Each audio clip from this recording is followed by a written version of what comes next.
1976, o ano da transformação.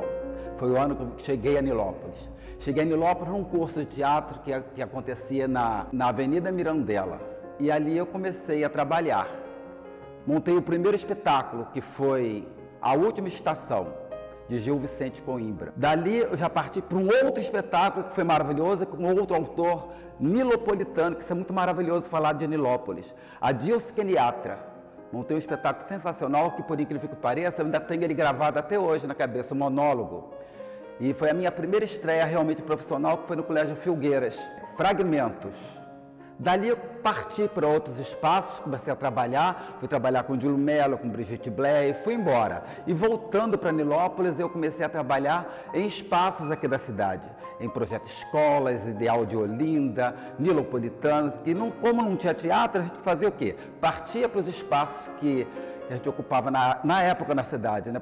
E foi passando o tempo, eu montei meu primeiro espetáculo, que foi No País do Arco-Íris Tem. Nem foi aqui, mas montei esse espetáculo. E quem era a estrela do meu espetáculo? Sônia Barbosa, olha só. Aí, quer dizer, não precisava falar desses nomes, mas é bom falar para saber que essas pessoas ainda estão com a gente. Que Sônia Barbosa ainda existe no cenário cultural brasileiro, não é nilopolitano. Ela também trabalhou aqui, mas ela correu o mundo, está correndo o mundo. E aí isso é bacana a gente falar sobre essas pessoas que trabalharam com a gente.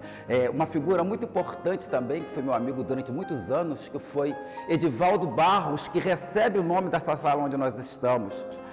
Celso Burciaro, Roberto de Brito e entre tantos outros artistas que passaram pela minha vida, que me emociona muito falar dessas pessoas, que graças a eles eu estou aqui até hoje, que um dia eu falei, eu quero viver de teatro. Quero viver de teatro e vivo de teatro, graças a Deus, vivo de teatro. Eu sei que não é uma vida confortável demais, mas também não é uma vida tão sofrida demais. Tudo começou em 1966. No AFA, no Grupo Escolar Antônio Figueira de Almeida. Eu tinha 12 para 13 anos, a minha professora de português e literatura, a Maria Cavalcante, ela me botava nas datas cívicas para representar.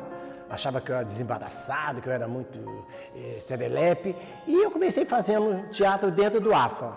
Né? Todas as festividades eu estava presente. E ali onde hoje é o Pronil, chegava sempre circos. E um dia chegou o Gran Circo América. E eu me interessei de ver os ensaios, e quando ele saiu daí para ir para outro município, eu fugi junto com o comboio. Mas o meu pai interpelou e me tirou de dentro do comboio, e eu voltei para Nilópolis, chateado, né, porque eu ia fazer circo. Mas não parei, não desisti do teatro, porque o teatro, ele está no meu sangue. Mas aí, nesse intermédio, eu participei de um concurso para atores no Rio, e fui para lá participar do concurso e acabei entrando e ganhando e fazendo um teatro no Rio de Janeiro. Mas nunca esquecendo Nilópolis, porque eu sou nilopolitano e foi aqui que eu comecei. Posso falar que sou um desbravador do teatro nas escolas, porque eu montava infantis e eu fazia teatro em todas as escolas de Nilópolis, Filgueiras, Congregacional, Nilopolitano, Anacleto de Queiroz e algumas escolas públicas. Então, em 75, eu já estava com a carreira já numa crescente, eu fui convidado pelo Dr. Gaspar de Lemos para ministrar junto com ele um curso de teatro em Nilópolis. Foi o primeiro curso de teatro em Nilópolis, acredito eu. E com esse curso que eu fiz, foi descoberto vários talentos. E graças a Deus eu fico feliz, estou em outro município, mas fico feliz em ver o Luiz Valentim lançando talentos, desbravando espaços. Isso é muito importante para o município, ter uma pessoa do peso e da dignidade, do talento enorme do Luiz Valentim. Sou muito feliz de ser amigo dele, já participei de vários trabalhos com ele também já participou comigo, nós fazíamos infantis, foi uma época muito gostosa e muito prazerosa.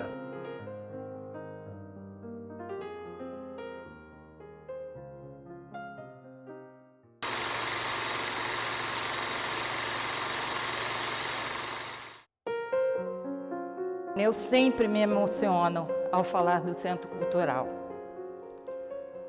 por considerar a grande importância que ele tem para o nosso município. Antes, poucos sabiam qual era a finalidade daquele prédio ali na rodoviária de Nilópolis. Eu sabia que ali funcionava a biblioteca municipal. Outros achavam que ali era um posto de saúde. Um dia, levando meus filhos para um curso de desenho lá, por um acaso, tomei conhecimento do curso de interpretação e, num impulso, me matriculei. Detalhe, nunca pensei em ser atriz. Considero assim o Centro Cultural a coisa mais importante que nós temos aqui em Nilópolis. Se a gente pensar que crianças, jovens, poderiam estar nas ruas aprendendo o que não deve, eles estão aqui, ocupando o seu tempo e encontrando, quem sabe, a sua verdadeira vocação profissional. O Centro Cultural mudou a minha vida, de verdade. Quem me conhece sabe disso. E eu só tenho gratidão. Muita gratidão. E obrigada a vocês, os professores, as pessoas que administram aqui. Eu valorizo muito. Eu acho que todos. Eu estava fazendo um programa de rádio à época, né? Espaço Aberto, um programa dedicado a você, artista, que era apresentado todo sábado, de 8 às 10 da manhã. E eu precisava entrevistar alguém relacionado à cultura de Nilópolis. Quando eu conheci e fui indicado para entrevistar Maria Zênia, pessoa fantástica, né, de uma competência extraordinária. E coincidentemente, eu estava fazendo a novela Por Amor. Né? Fiz 6 capítulos da novela Por Amor com Eduardo Moscovitch. E quando ela me viu, que eu fui fazer a entrevista para o programa de rádio, ela falou: "Você é ator, né?" Eu falei: "Sou ator." E ela falou: "Nós estamos precisando de um professor de teatro lá, no início dos trabalhos na nova Secretaria de Educação, na nova Diretoria de Cultura, que foi posta ali ao lado da rodoviária."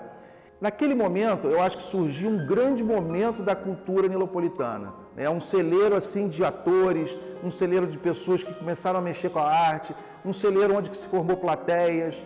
E ali eu comecei o meu trabalho com um curso chamado 10 Conselhos para a Preparação de Cenas, 10 conselhos. E ali a gente começou a primeira turma, fizemos uma turma com peripécias em um ato, né, com pessoas fantásticas, alunos fantásticos, a coisa começou a fluir. Depois tivemos assim 3 espetáculos marcantes na história do Centro Cultural, que foi O Deus nos Acuda, Bailei na Curva e Um Malandro na Lapa. Tiveram outros, mas esses foram marcantes, com formação de plateia, com pessoas que saíram dali e se tornaram hoje professores no Centro Cultural, diretores, enfim, com vários cargos hoje, não só aqui em Nilópolis, mas em outros lugares, né? E assim foi o início, o começo ali dos trabalhos. Depois vieram outros professores excelentes e a coisa começou a fluir. Eu sou audacioso em dizer que foi o momento de ouro, né, da cultura nilopolitana ali com o teatro jornalista Tim Lopes, né, que as pessoas carinhosamente chamavam de Centro Cultural. E quando foi em 1999, eu vim parar no Centro Cultural de Nilópolis, que já havia sido inaugurado na época do NECA, do prefeito NECA. E eu fui convidado pelo Marcos Monteiro para tomar conta de uma turma que o professor teve que sair porque ele foi trabalhar. Ele arrumou um emprego público, foi ser bombeiro. E eu peguei aquela turma mais ou menos no mês de outubro e montei um espetáculo maravilhoso, sensacional, de literatura de cordel, olha só. Aí eu trouxe no dia, né, da apresentação deles, eu trouxe Lícia Magna, Leda Lúcia, Carlos Adier, o saudoso Carlos Adier, só fala de defunto, já reparou, né? O ruim de ficar velho é isso. Aí trouxe Carlos Adier, foi o orador da turma, foi maravilhoso também nesse dia. Pensar os caminhos da teatralização em Nilópolis, ela se confunde muito com a minha realidade, a realidade de vários outros artistas periféricos e que cresceram na cidade através dos cursos do Centro Cultural de Nilópolis. Então, quando a gente começa e tem um local onde a gente pode se encontrar e discutir arte, na Baixada Fluminense, que é um local completamente estigmatizado, a gente encontra esperança. E foi justamente isso que aconteceu comigo nessa trajetória, né? Que se confunde também com a trajetória de outros artistas, como Vanessa Traba, como Fabrício Esteves e como tantos outros como eu, tiveram oportunidade de estar nos caminhos do teatro dentro da cidade de Nilópolis, iniciando um trabalho social através dos espetáculos gratuitamente, né? Aos finais de semana, que era uma loucura, uma briga danada para poder assistir a gente que era a prata da casa, o fruto desse lugar, os nilopolitanos raiz. E aí, a partir dessa trajetória, né, as pessoas que eram envolvidas com a administração cultural da cidade começaram a reparar os talentos que a gente tinha por aqui. Então, eu passei de aluno para coordenador de uma escola onde eu estudei, depois como professor dessa mesma escola e hoje, no ano de 2021, como diretor dessa instituição. E a gente vê através disso, né, passos para a profissionalização. Então a gente reconhece, desde o momento que a gente entra dentro desse fervilhão de coisas importantes dentro da cidade, de uma escola de samba extremamente importante para o mundo inteiro, os artistas que também nela existem, os atores que sobrevivem dessa arte, que se alimentam, que têm os seus empregos, independente se é exportando para a capital ou viajando para outros estados. Então, assim, a gente pensar também o teatro nilopolitano é pensar essa essência. Quem nasce em Nilópolis já ouviu falar do Centro Cultural, mas o Centro Cultural não é, essencialmente, o teatro em Nilópolis, tanto que a gente já passou por diversos locais e o teatro nunca deixou de existir, porque o teatro somos nós, os artistas que estão aqui nesse lugar. Então, quando a gente tem um cordão umbilical traçado, juntamente com a expectativa de ser aquilo que não poderia ser por conta de uma cultura dominante, europeia, e a gente acaba resistindo, criando expectativas e as pessoas nas ruas nos abordando, cadê os espetáculos, cadê aquilo que vocês faziam também? Eu acho que esse é o sentido da gente enquanto artista que foi criado aqui em Nilópolis.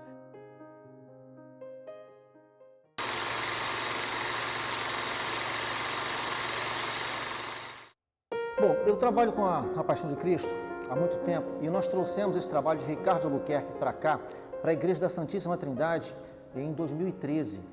Nós pegamos, naquela ocasião, um grupo que eu já tinha lá em Ricardo de Albuquerque, na Igreja Nossa Senhora do Rosário de Pompeia, e já fazíamos há muitos anos esse trabalho lá. Trouxemos a Paixão de Cristo para apresentar ali. Nós fizemos uma mescla com esse grupo que já trabalhava comigo desde 1981, com o pessoal da Santíssima Trindade. Todos completamente amadores, mas com muita vontade de fazer esse trabalho que para muita gente é um sonho. Quando nós chegamos numa determinada época, um ano que eu não me lembro agora, começou a haver digamos assim, uma evasão. As pessoas cresciam, iam para os seus cantos e começou a ficar muito vazio o teatro, até que nesse dia, numa missa, a minha esposa convocou a pessoas que nos ajudassem. Apareceu então a Sandra com o trabalho do grupo teatral dela, os alunos dela, e aí nós fizemos uma parceria.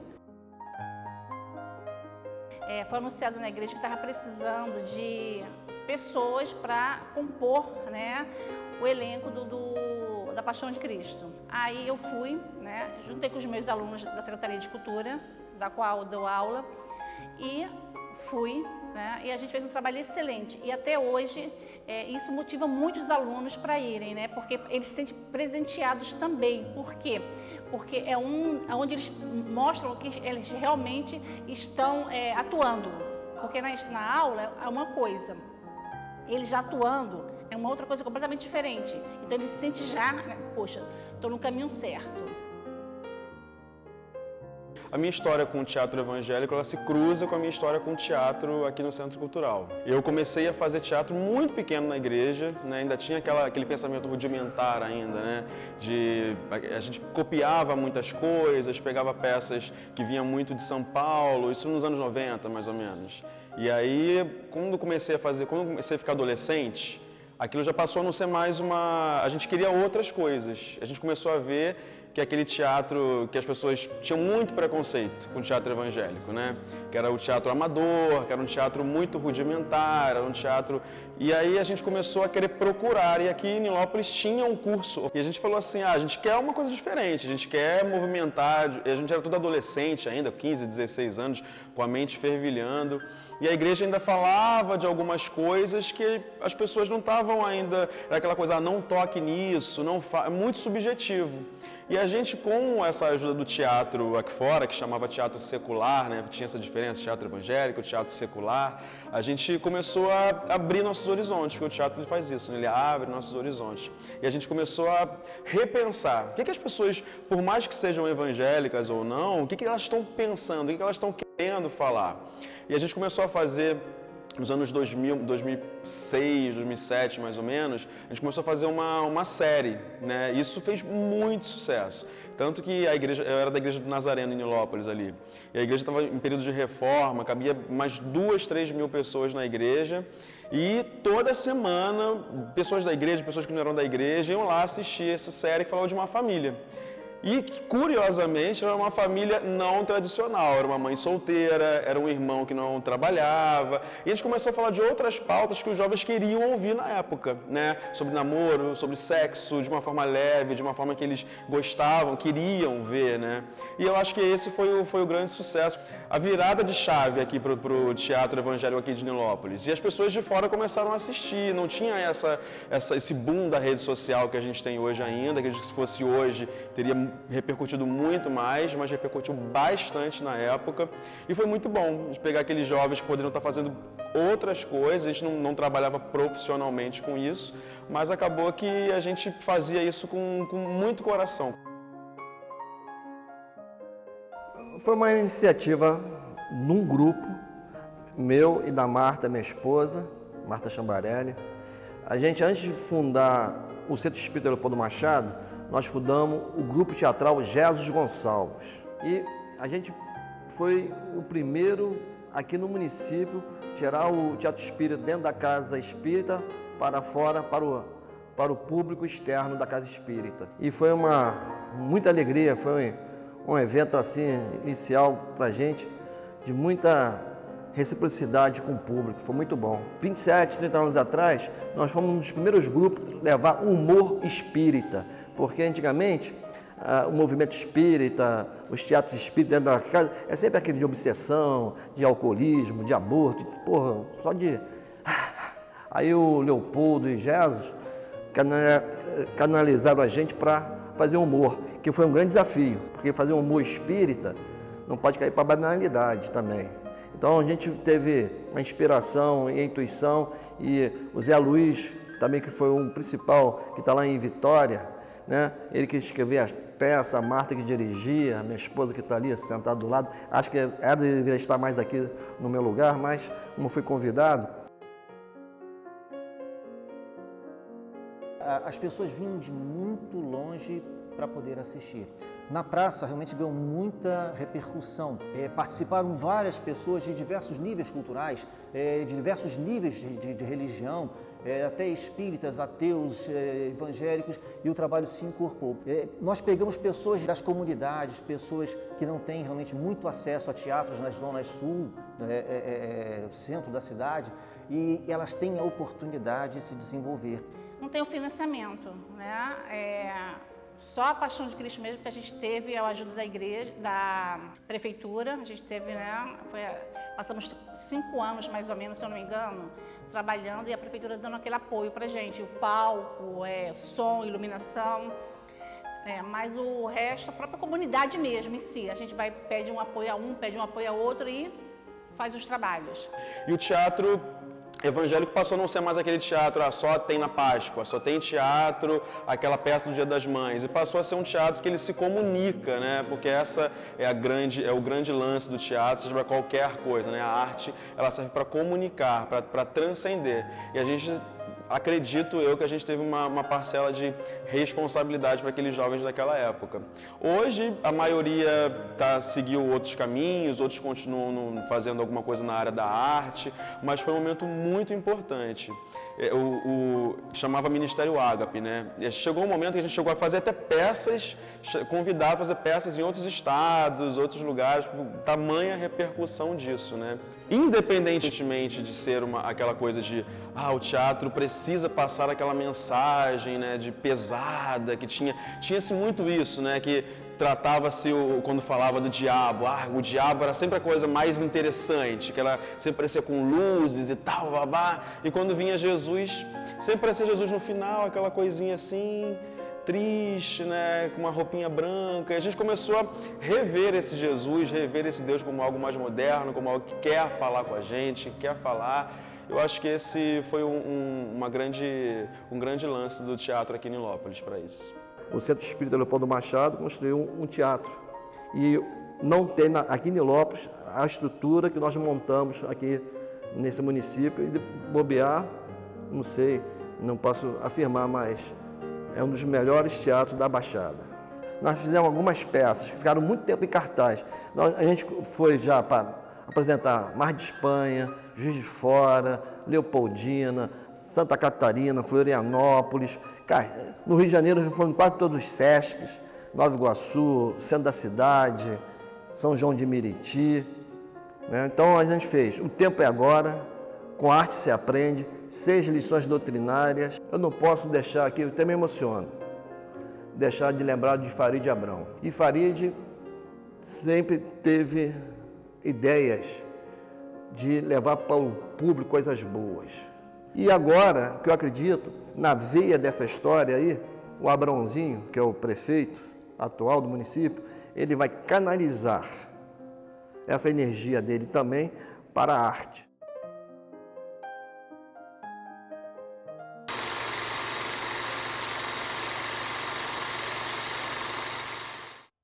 E o que mais me deixa orgulhosa é ver hoje em dia ex-alunos do Centro Cultural estarem atuantes, hoje dando aula, dirigindo o teatro, como Tiago Cardoso, a Giza, a Jéssica Sodré.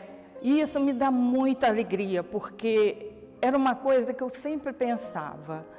Acho que o dia que resolverem fechar esse local, eu vou para a porta da prefeitura e fazer um protesto. Mas, infelizmente, aconteceu. O nosso querido Centro Cultural, o imóvel da rodoviária foi demolido. Os profissionais não se cansaram, não desistiram, estão seguindo em frente. E a gente ainda espera um teatro mesmo que o nosso povo merece, né? Eu sei que estão fazendo o máximo, mas a gente ainda vai ter, nós e vocês também, né? Que trabalham com isso, que se dedicam, enfim, eu só tenho que agradecer. Além disso, lá teve também a formação de pessoas que, né, despontaram, como por exemplo a Jéssica Sodré. Jéssica Sodré chegou a fazer uma novela da Globo por inteira, ela foi contratada para fazer. Isso deu muito orgulho aos professores e principalmente a mim, que foi professor dela. Eu também, como ator, também participei da novela Por Amor, a novela Suave Veneno. Eu trouxe também peças para se apresentarem no Centro Cultural e formar plateias e trazer o conteúdo de fora para as pessoas daqui, né, como Violetas na Janela, o Cândido, de Chico Xavier, em outras peças. Violetas na Janela, para mim, é um pedaço especial na minha vida. Né? Eu já estou nessa peça há 22 anos, representando aqui o nosso município como ator. E essa peça eu estou há 22 anos, rodei o Brasil inteiro, o Brasil todo. E tivemos até na Suíça, em Geneve, em Bessel, em 2 lugares assim fantásticos, um teatro de mais de 400 anos, um deles inclusive, e foi fantástico essa experiência. Então, assim, pensar nisso também é pensar que a escola também já exportou, o Teatro Nilópolis já exportou nomes para as universidades federais, já exportou nomes para a única escola técnica da América Latina, que é a Martins Pena. Os nossos artistas estão lá representando Nilópolis. Isso é muito importante. Então, quando eu me coloco nessa trajetória dentro do teatro, né, através dos meus instrutores, dos meus professores, professor Mozart, professor Leopoldo, Valentim, que iniciou, deu start na minha carreira também, assim como na de muitos outros artistas da cidade, e isso tem um peso muito relevante para a construção do nosso profissional. Isso é muito importante para a construção do nosso caminho profissional dentro da arte. Então, Nilópolis é sim um reduto de artista. Nós somos a única escola municipalizada da região da Baixada Fluminense, que está do Rio de Janeiro, de uma escola de teatro dentro de uma cidade periférica chamada Nilópolis. Isso é impossível. E nós temos, e nós formamos. E por conta desse local que se chama Nilópolis, dessa teatralização, né, com os nossos artistas, criam-se grupos que acabam participando de festivais, grupos de teatro que começam a trabalhar fora do reduto nilopolitano e que começam a ser reconhecidos e ganhar prêmios por isso. E isso é muito importante, né? Olha o que a cidade está construindo, não a cidade no meio político, mas na essência do social. O que nós estamos fazendo, né? E a gente também tem gratidão a todas essas pessoas, ao público que está sempre lá nos esperando para poder assistir, porque tem sede de cultura, né? Os locais estigmatizados, a cultura popular tem sede. E aí a gente acaba entrando nesse reduto, né? Nesse fervulhão de artistas. E dali, quando foi em 2000, o Farid entrou, né? Farid, o novo prefeito da cidade, Zé Carlos Cunha saiu, entrou o Farid, mudou-se toda a política e eu continuei junto com o Antônio Carlos da Costa, que era o secretário de Cultura. E ele falou, Valentim, vamos montar algumas coisas? Eu falei, vamos. Eu nem cheguei a dar aula no Centro Cultural, eu passei logo para o grupo especial.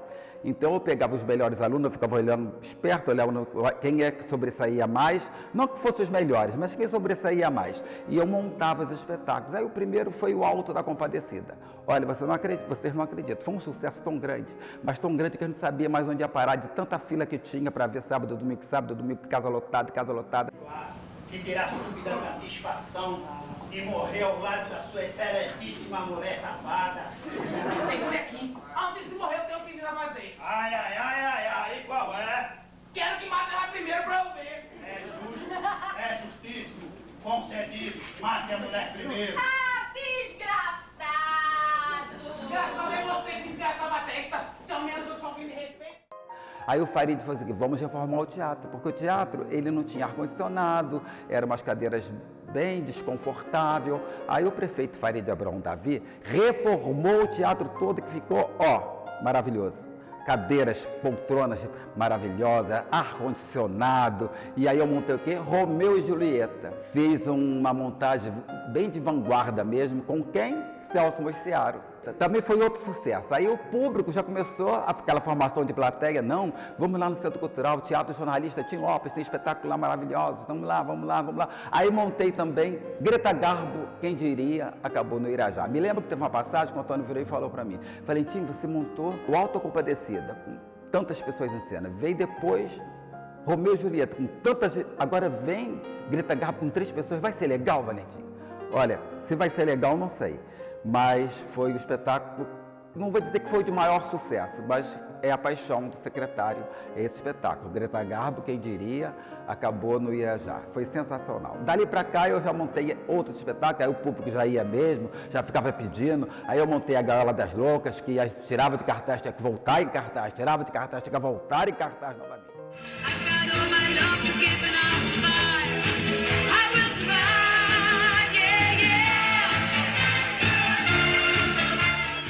Aí montamos o quê? Lisbela e o Prisioneiro, que foi um outro sucesso, mas foi assim, estrondoso. Eu considero o melhor espetáculo que eu montei aqui na cidade.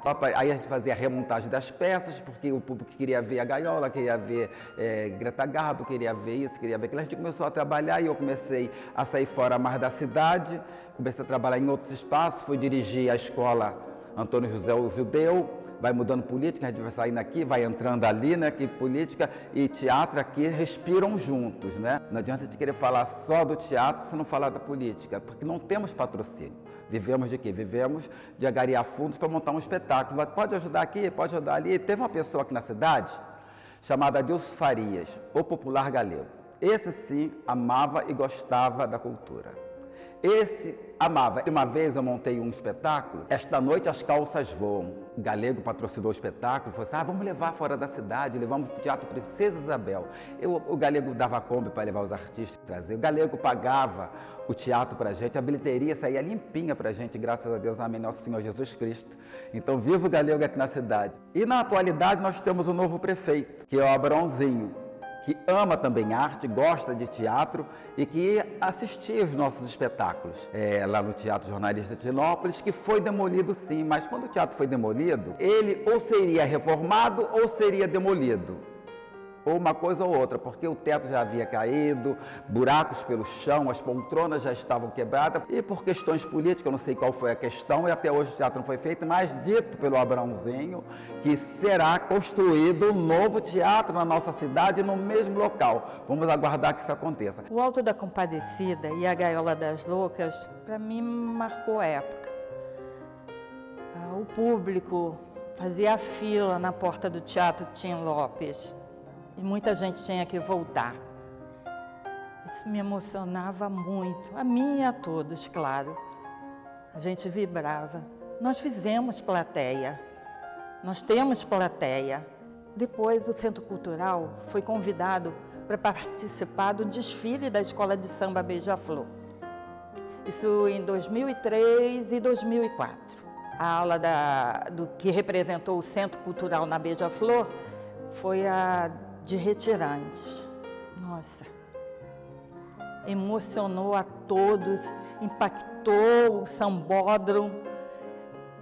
O figurino, ele foi todo criado pelos próprios componentes, mas que marcou a escola. Eu montei um espetáculo infantil chamado Carrossel de Palhaço e fui fazer no Ideal de Olinda o Carrossel de Palhaço. Foi um espetáculo que nós ficamos em cartaz todos os domingos às 10h30 da manhã. E aí foi crescendo e também participei de peças sacras, né? O Louco e o Sábio, Luiz Valentim, fazia o Acácio e eu fazia Jesus, nas igrejas católicas de Nilópolis. Tudo isso serviu como aprendizado para o meu crescimento como artista. Montei um espetáculo e fui mambembar por todo o Rio de Janeiro, todo o Brasil. Fiz Norte, Nordeste, com o Diário de um Louco de Nicolau Gogói. Foi um espetáculo muito prazeroso para mim. Mas o artista, ele tá propenso a enveredar por várias artes. Até que fui fazer um bloco de enredo aqui em Nilópolis, não existe mais o Azul e Branco. Fiz esse bloco e esse bloco me entusiasmou em assinar carnaval. E comecei assinando carnaval e fazendo teatro junto. Um dado assim bacana, né? Além de todos os professores que lá estiveram, eu queria falar de um especial, que é o Marcos Mateus. Né? O Marcos Mateus, em memória, né? que ele esteja bem onde ele estiver, era uma pessoa muito diferente. Ele tinha aquele lado dele meio rude, mas na verdade um coração muito grande. E eu costumava dizer para os meus alunos o seguinte: assistam aula com o Marcos Mateus, assistam aula. Porque eu sempre fui muito de abraçar os alunos, né? de levar os alunos. E já o Marcos era mais tinhoso, mais rude, e ele, dessa forma, ele dava uma outra visão para os alunos do Centro Cultural. O Centro Cultural significou muito para a cultura nilopolitana. E eu acho que hoje nós estamos retomando esse caminho, né? Através daqui da usina de teatro, através dos professores que aqui estão e através dos alunos. Nilópolis, com certeza é um celeiro de artistas, não só atores, atrizes, mas também diretores, professores, é uma usina. A maioria dos grupos que nós temos na região da Baixada Fluminense, né, foram formados em Nilópolis. Isso é muito interessante, né? Então, Nilópolis poderia ser um dos berços, porque nós temos Nova Iguaçu com o Teatro Arcádia e Celso Muciari e todos os outros grupos. Mas Nilópolis, na contemporaneidade, é um dos berços dos artistas da Baixada Fluminense. Tanto que a gente sabe que existe, né, a Rede Baixada em Cena. A Rede Baixada em Cena são diversos grupos de teatro da região da Baixada Fluminense que se uniram para pleitear políticas públicas de cultura para o ambiente teatral, e em Nilópolis, desses grupos, tem mais de 3. Então, assim, é importante, né, você ter mais de 3 grupos de teatro na cidade de Nilópolis que compõem um coletivo muito importante, que é a Rede Baixada em Cena, que ganha um prêmio Shell, entendeu? Que é o maior prêmio de teatro da região, do Rio de Janeiro, do Brasil. E a Rede Baixada em Cena, com os grupos teatrais da região da Baixada, e Nilópolis também representando 3 ou 4 grupos, se eu não me engano, ele traz esse prêmio para Nilópolis e starta aquilo que a gente sabe, que o teatro é muito importante na região e que nós somos tão importantes quanto a Beija-Flor de Nilópolis. Nós somos iguais e eu acho que é isso que o público e as pessoas precisam compreender. Vem a pandemia que deixa todo mundo nessa loucura, a gente não sabe o que é, porém a gente tem um lar para respirar, que é a Lei Aldir Blanc, que é o maior projeto na cidade, que vai beneficiar, que vai contemplar. E a Lei Aldir Blanc, ela consegue contemplar muitos artistas da área das artes cênicas, né? Que propõe, que pode proporcionar novos produtos, novos trabalhos, novas produções. E eu acho que isso deveria ser permanente, né? Para sempre, porque isso, se existem os médicos que cuidam das pessoas, do corpo, os artistas são os médicos da alma das pessoas. Então eu acho que a Lei Aldir Blanc deveria vir, mas para ficar. Eu queria agradecer ao Fanfarras por ter me convidado para poder fazer esse depoimento. Estou muito feliz e dizer que a arte é para sempre. Independe de espaço físico, nós somos o teatro. Nós vamos ao teatro porque nós já somos o teatro.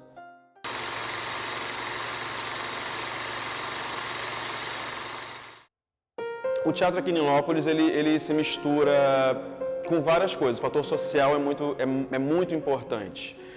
Eu espero que os atores, os artistas de hoje consigam viver disso, como hoje lá em outros lugares, na Zona Sul, a gente consegue ver pessoas vivendo só disso. Aqui ainda é difícil. A gente consegue ter um ator que dá aula, um ator que trabalha com outra coisa paralela para poder sobreviver. E assim a gente vai sobrevivendo. O Teatro de Nilópolis é um teatro de resistência, porque independentemente disso tudo, a gente continua resistindo, às vezes sem ganhar nada, mas a gente está resistindo e está trabalhando para fazer o que a gente sabe fazer, o que a gente nasceu para fazer. Não tem como fugir, né? Eu espero que o teatro em Nilópolis seja uma referência para todo o estado do Rio de Janeiro. Que a arte penetre no povo, porque é muito importante. E o momento que nós estamos vivendo aqui na Terra, nessa situação mundial, nessa pandemia, é necessário para a saúde mental, emocional, o belo, a arte. É uma necessidade emocional. Olha as nossas emoções. Olha a depressão, a ansiedade, a angústia. E quando você vai ao teatro, quando você vai assistir uma peça, você se lava a sua alma. Então, espero coisas excelentes, não boas, coisas excelentes para o município, na gestão do Abrãozinho, inspirado no seu Farid. O que eu quero, o que eu sonho, o que todo ator sonha, né? Sabe, o teatro, que ele cresça, seja um sucesso, não só na Baixada, mas no Rio inteiro, seja referência. Igual a Beija-Flor, todo mundo conhece a Beija-Flor. Então, o teatro, Teatro de Nilópolis, todo mundo conhecer isso. E isso é gratificante demais, seria um sonho. Onde você fez teatro? O aluno falasse, fiz em Nilópolis. Cara, sabe, referência mesmo. E que Nilópolis descubra mais talentos. Muito obrigado, Nilópolis, pelas oportunidades que eu tive. Muito obrigado a todos que me apoiaram. E é isso aí. Fé em Deus e pé na tábua. Eu tenho uma frase muito especial, que é: quem tem um sonho não dança. Eu espero sinceramente que todos tenham esse sonho, que todos tenham essa vontade de incentivar a arte, de fazer a arte, para que a coisa possa acontecer. Nós vivemos um momento muito nebuloso, né? E que eu espero sinceramente que a arte seja o elixir desse futuro que nos espera. Eu espero para o futuro do teatro da cidade a construção do nosso teatro. Retomar aquilo que nos foi tirado. Eu acho que o futuro começa aí. O povo merece, nós atores merecemos, os profissionais que trabalham com isso merecem e eu sonho, acredito, vai acontecer. E aí eu continuei a trabalhar com outras montagens, com outras coisas e eu estou aqui até hoje. Eu estou aqui até hoje, já me vacinei, tomei a primeira dose, daqui a pouco vem a segunda e vou voltar para os palcos novamente, graças a Deus, se Deus quiser.